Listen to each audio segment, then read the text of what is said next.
मधुबन के बाबा, मधुबन के बाबा मुरली वाले, आपका क्या कहना, आपका क्या कहना। ओम शांति। आज 14 मई 2024 के साकार मधुर महावाक्य हैं। आज मीठे मीठे बाप दादा बोले, मीठे बच्चे आत्म अभिमानी बनो। मैं आत्मा हूँ, शरीर नहीं। यह है पहला पाठ। यही पाठ सबको अच्छी तरह पढ़ाओ। बाबा कहते, मीठे बच्चे आत्म अभिमानी बनो। मैं आत्मा हूँ, शरीर नहीं। ये है पहला पाठ। यही पाठ सबको अच्छी तरह पढ़ाओ। बाबा ने आज प्रश्न पूछा, ज्ञान सुनाने का तरीका क्या है, किस विधि से ज्ञान सुनाना है। तो उत्तर में बाबा समझाते, ज्ञान की बातें बड़ी खुशी खुशी से सुनाओ, लाचारी से नहीं। तुम आपस में बैठकर ज्ञान की चर्चा करो, ज्ञान का मनन चिंतन करो, फिर किसी को सुनाओ। अपने को आत्मा समझकर फिर आत्मा को सुनाएंगे तो सुनने वालों को भी खुशी होगी। ओम शांति। बाप कहते हैं, आत्म अभिमानी व देही अभिमानी हो बैठो, क्योंकि आत्मा में ही अच्छे व बुरे संस्कार भरे जाते हैं। सबका असर आत्मा पर होता है। आत्मा को ही पतित कहा जाता है। पतित आत्मा कहा जाता है तो ज़रूर जीव आत्मा ही होगी। आत्मा शरीर के साथ ही होगी। पहली पहली बात कहते हैं, आत्मा होकर बैठो। अपने को शरीर नहीं, आत्मा समझ बैठो। आत्मा ही इन ऑर्गन्स को चलाती है। घड़ी घड़ी अपने को आत्मा समझने से परमात्मा याद आएगा। अगर देह याद आई तो देह का बाप याद आएगा। इसलिए बाप कहते हैं, आत्म अभिमानी बनो। बाप पढ़ा रहे हैं, यह है पहला पाठ। तुम आत्मा अविनाशी हो, शरीर विनाशी है। हम आत्मा हैं, यह पहला शब्द याद नहीं करेंगे तो कच्चे पड़ जाएंगे। मैं आत्मा हूँ, शरीर नहीं हूँ, यह शब्द इस समय बाप पढ़ाते हैं। आगे कोई भी पढ़ाते नहीं थे। बाप आए ही हैं आत्म अभिमानी बनाकर ज्ञान देने के लिए। पहला ज्ञान देते हैं कि हे आत्मा, तुम पतित हो, क्योंकि यह है ही पुरानी दुनिया। प्रदर्शनी में भी तुम बच्चे बहुतों को समझाते हो, प्रश्न उत्तर करते हैं। तो जब दिन के समय रेस्ट मिलती है, उस समय आपस में मिलना चाहिए, समाचार पूछना चाहिए कि किसने क्या क्या प्रश्न पूछे और हमने क्या समझाया। फिर उनको समझाना है। फिर उस पर ऐसे नहीं, ऐसे समझाना चाहिए। समझाने की युक्ति सबकी एक नहीं होती। मूल बात है, अपने को आत्मा समझते हो या देह। दो बाप भी सबके हैं ज़रूर। जो भी देहधारी हैं उनका लौकिक बाप भी है और पारलौकिक बाप भी। हद का बाप तो कॉमन है। यहाँ तुमको मिला है बेहद का बाप। वह हम आत्माओं को बैठ समझाते हैं। वह एक ही बाप भी है, टीचर भी है, गुरु भी है। यह पक्का कर देना चाहिए। जब तुम किसी को समझाते हो, जो तुमसे प्रश्न पूछते हैं उस पर आपस में बैठना चाहिए। जो होशियार हैं उनको भी बैठना चाहिए। तुमको टाइम मिलता है दिन के समय। ऐसा नहीं कि भोजन खाते हैं इसलिए नींद का नशा आए। जो बहुत खाना खाते हैं उनको नींद का आलस्य आता है। दिन में क्लास करना चाहिए कि फलाने ने यह पूछा और हमने ये रिस्पॉन्स किया। प्रश्न तो भिन्न भिन्न पूछेंगे, उनका रिस्पॉन्स भी चाहिए रियल। देखना चाहिए कि उनको कशिश में लाया, सेटिस्फाई हुआ, नहीं तो फिर करेक्शन निकालनी चाहिए। जो होशियार हैं उनको भी बैठना चाहिए। ऐसे नहीं कि खाना खाया जल्दी नींद आए। देवताएं खाना बहुत थोड़ा खाते हैं क्योंकि खुशी है ना, इसलिए कहा जाता है खुशी जैसी खुराक नहीं। तुम बच्चों को अथाह खुशी होनी चाहिए। ब्राह्मण बनने में बड़ी खुशी है। ब्राह्मण बनते ही तब है जब उनको खुशी मिलती है। देवताओं को खुशी है ना, क्योंकि उन्हों के पास धन महल आदि सब कुछ है, तो उन्हों के लिए खुशी ही काफ़ी है। खुशी में खाना भी बहुत थोड़ा सूक्ष्म खाएंगे, यह भी एक कायदा है। जास्ती खाने वालों को जास्ती नींद आएगी। जिसको नींद का नशा होगा वह किसी को समझा भी नहीं सकेंगे। जैसे लाचार, यह ज्ञान की बातें तो बड़ी खुशी से सुननी और सुनानी चाहिए, समझाने में भी सहज होगा। मूल बात है बाप का परिचय देना। ब्रह्मा को तो कोई जानते ही नहीं। प्रजापिता ब्रह्मा है, ढेर की ढेर प्रजा है। यह प्रजापिता ब्रह्मा कैसे होगा, इस पर बहुत अच्छी रीति समझाना है। बाप ने समझाया है कि इनके बहुत जन्मों के अंत के भी अंत में वानप्रस्थ अवस्था में मैं प्रवेश करता हूँ, नहीं तो रथ कहाँ से आए। रथ गाया हुआ ही शिव बाबा के लिए है। रथ में कैसे आते हैं उसमें मूंझते हैं। रथ तो ज़रूर चाहिए। श्री कृष्ण तो हो न सके तो ज़रूर ब्रह्मा द्वारा समझाएंगे। ऊपर से तो नहीं बोलेंगे कि ब्रह्मा कहाँ से आया। बाप ने सुनाया है कि मैं इनमें प्रवेश करता हूँ, जिसने पूरे 84 जन्म लिए हैं। ये खुद नहीं जानते, मैं सुनाता हूँ। श्री कृष्ण को तो रथ की दरकार ही नहीं। श्री कृष्ण कहने से फिर तो भागीरथ गुम हो जाएगा। श्री कृष्ण को भागीरथ नहीं कहा जाता। उनका तो पहला जन्म है प्रिंस का। तो बच्चों को अंदर में विचार सागर मंथन करना चाहिए। यह तो बच्चे जानते हैं कि वह बातें तो नहीं हैं जो शास्त्रों में लिख दी हैं। बाकी ये तो ठीक है, विचार सागर मंथन किया हुआ कलश लक्ष्मी को दिया है, उसने फिर औरों को अमृत पिलाया, तब स्वर्ग के गेट खुले। परंतु परमपिता परमात्मा को तो विचार सागर मंथन करने की दरकार ही नहीं। वह तो बीज रूप है, उनमें नॉलेज है, वही जानते हैं। तुम भी जानते थे, अभी यह अच्छी रीति समझाना ज़रूर है। समझने बिगर देवता पद कैसे पाएंगे। बाप समझाते हैं आत्माओं को रिफ्रेश करने के लिए, बाकी तो कुछ भी जानते नहीं। बाप आकर समझाते हैं कि अभी तुम्हारा लंगर भक्ति मार्ग से उठा, अब ज्ञान मार्ग में चला है। बाप कहते हैं मैं तुमको जो ज्ञान देता हूँ वह प्राय लोप हो जाता है। एक है निराकार, दूसरा है साकारी बाप। समझाया तो बहुत अच्छा जाता है, परंतु माया ऐसी है जो कशिश कर गंध में ले जाती है, पतित बन पड़ते हैं।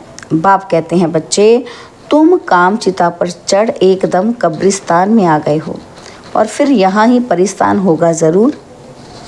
आधा कल्प परिस्तान चलता है और फिर आधा कल्प कब्रिस्तान चलता है।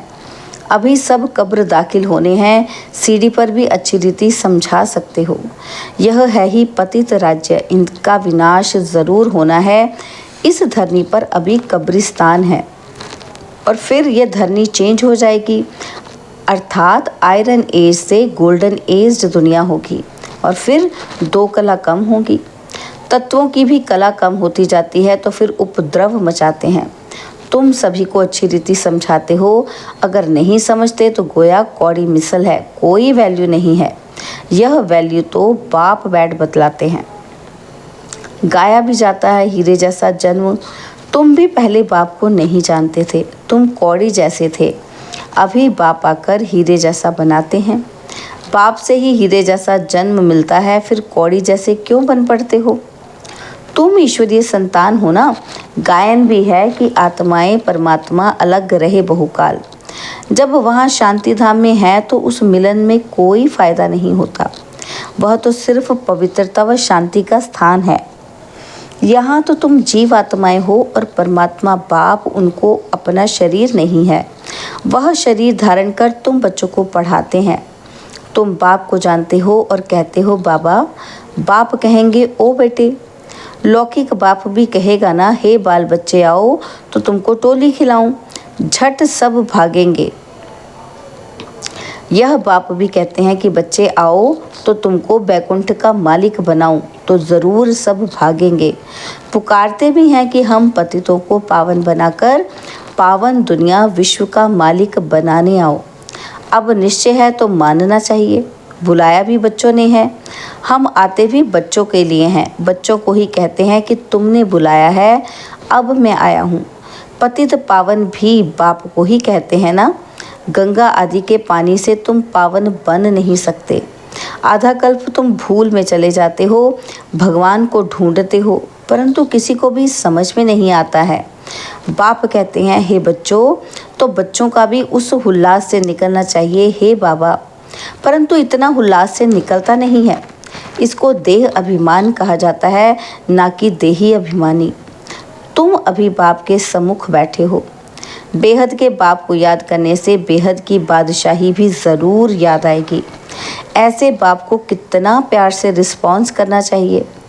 बाप तुम्हारे बुलाने से आया है। ड्रामा अनुसार 1 मिनट भी आगे पीछे नहीं हो सकता। सभी कहते हैं ओ फादर रहम करो, लिबरेट करो। हम सब रावण की जंजीरों में हैं। आप हमारे गाइड बनो, तो बाप गाइड भी बनते हैं। सब उनको बुलाते हैं, ओ लिबरेटर, ओ गाइड, आकर हमारा गाइड बनो, हमको भी साथ ले चलो। अभी तुम संगम पर खड़े हो। बाप सत्युग की स्थापना कर रहे हैं। अभी है कलयुग। करोड़ों मनुष्य हैं। सत्युग में तो सिर्फ थोड़े देवी देवता ही थे, तो ज़रूर विनाश हुआ होगा। वह भी सामने खड़ा है, जिसके लिए गायन है कि साइंस घमंडी कितना बुद्धि से अक्ल निकालते रहते हैं। वह है यादव संप्रदाय। फिर हिस्ट्री रिपीट होनी है। अभी तो सत्युग की हिस्ट्री रिपीट होगी। तुम समझते हो हम नई दुनिया में ऊंच पद पाने का पुरुषार्थ कर रहे हैं। पवित्र ज़रूर बनना है। तुम समझाते हो इस पतित दुनिया का विनाश ज़रूर होना है। बच्चे आदि तो तुम्हारे जीते नहीं रहेंगे, ना कोई वारिस बनेंगे, ना शादी आदि करेंगे। बहुत गई, बाकी थोड़ी रही। थोड़ा समय है, उसका भी हिसाब है। आगे ऐसे नहीं कहते थे, अभी टाइम थोड़ा है। पहले वाले जो शरीर छोड़कर गए हुए हैं, नंबरवार पुरुषार्थ अनुसार जन्म लिया है। कोई यहाँ आए भी होंगे। दिखाई पड़ता है जैसे कि यहाँ का बिछड़ा हुआ है। उनको ज्ञान के बिगर मज़ा ही नहीं आएगा। माँ बाप को भी कहते हैं हम तो यहाँ जाएंगे। यह तो सहज समझने की बातें हैं। विनाश ज़रूर होना ही है। लड़ाई की तैयारी भी देख रहे हो। आधा खर्चा तो इन्हों का इस लड़ाई के सामान में ही लग जाता है। एरोप्लेन आदि कैसे बनाते हैं, कहते हैं घर बैठे भी सारे खलास हो जाएंगे। ऐसी ऐसी चीज़ें बनाते रहते हैं, क्योंकि हॉस्पिटल आदि तो रहेंगे ही नहीं। ड्रामा में यह भी जैसे बाप के इशारे मिलते हैं, और वह भी ड्रामा में नूंद है। समझते हैं ऐसा ना हो जो बीमार पड़ जाएं। मरना तो सबको ज़रूर है। राम गयो रावण गयो। जो योग में रह आयु बढ़ाते होंगे उनकी ज़रूर बढ़ेगी। अपनी खुशी से शरीर छोड़ देंगे। जैसे मिसाल बताते हैं कि ब्रह्म ज्ञानी है, वह भी ब्रह्म में जाने के लिए ऐसे खुशी से शरीर छोड़ते हैं। परंतु ब्रह्म में कोई जाते नहीं, ना पाप कटते हैं। पुनर्जन्म फिर भी यहाँ लेते हैं। पाप कटने की युक्ति बाप बतलाते हैं कि मामेकम याद करो, और कोई को याद नहीं करना है। लक्ष्मी नारायण को भी याद नहीं करना है। तुम जानते हो इस पुरुषार्थ से हम ये पद पा रहे हैं। स्वर्ग की स्थापना हो रही है। हम पढ़ रहे हैं ये पद पाने के लिए। नंबरवार पुरुषार्थ अनुसार उन्हों की जो डिनाइस्टी चलती है, वह बाप ने संगम पर अभी स्थापन की है। तुम भाषण भी ऐसा करो जो एक्यूरेट किसी की भी बुद्धि में बैठ जाए। इस समय हम ईश्वरीय संप्रदाय और प्रजापिता ब्रह्मा की मुखवंशावली भाई बहन हैं। हम आत्माएं सब भाई भाई हैं। ब्रह्मा कुमार कुमारियों की शादी होती नहीं। यह भी बाप समझाते हैं कि कैसे गिर पड़ते हैं। काम अग्नि जलाती है, परंतु डर रहता है कि एक बार हम गिरे तो की कमाई चट हो जाएगी। काम से हारा तो पद भ्रष्ट हो जाएगा। कमाई कितनी बड़ी है। मनुष्य पद्म करोड़ कमाते हैं, उनको ये थोड़े ही पता है कि थोड़े समय में ये सब खत्म होना है। बॉम्ब्स बनाने वाले जानते हैं कि ये दुनिया खत्म होनी है। हमको कोई प्रेरक है, हम बनाते रहते हैं। अच्छा, मीठे मीठे सिकिलदे बच्चों प्रति माता पिता बाप दादा का याद प्यार और गुड मॉर्निंग। रूहानी बाप की रूहानी बच्चों को नमस्ते। हम रूहानी बच्चों की रूहानी बाप दादाजी को दिलवा जान सिखवा प्रेम से नमस्ते। ओम शांति। प्यारे बाबा, मीठे बाबा, मेरे बाबा, शुक्रिया बाबा, शुक्रिया बाबा, शुक्रिया। धारणा के लिए मुख्य सार है, पहला पॉइंट है ज्ञान को अंदर घोटना है, अर्थात विचार सागर मंथन करना है। ज्ञान की आपस में रूह रिहान कर फिर दूसरों को समझाना है। सुस्ती व आलस्य को छोड़ देना है। और सेकंड पॉइंट है देही अभिमानी बन बड़े उल्लास से बाप को याद करना है। सदा इसी नशे में रहना है कि हम बाप के पास आए हैं कौड़ी से हीरा बनने, हम हैं ईश्वरीय संतान। बाबा ने आज वरदान दिया, ज्ञान सूर्य ज्ञान चंद्रमा के साथ साथी बन रात को दिन बनाने वाले रूहानी ज्ञान सितारे भव। ज्ञान सूर्य ज्ञान चंद्रमा के साथ साथी बन रात को दिन बनाने वाले रूहानी ज्ञान सितारे भव। जैसे वह सितारे रात में प्रकट होते हैं, ऐसे आप रूहानी सितारे चमकते हुए सितारे भी ब्रह्मा की रात में प्रकट होते हो। वह सितारे रात को दिन नहीं बनाते, लेकिन आप ज्ञान सूर्य ज्ञान चंद्रमा के साथ साथी बन रात को दिन बनाते हो। वह आकाश के सितारे हैं और आप धरती के सितारे हो। वह प्रकृति की सत्ता है और आप परमात्मा सितारे हो। जैसे प्रकृति के तारामंडल में अनेक प्रकार के सितारे चमकते हुए दिखाई देते हैं, ऐसे आप परमात्मा तारामंडल में चमकते हुए रूहानी सितारे हो। स्लोगन है, सेवा का चांस मिलना अर्थात दुआओं से झोली भरना। सेवा का चांस मिलना अर्थात दुआओं से झोली भरना। ओम शांति।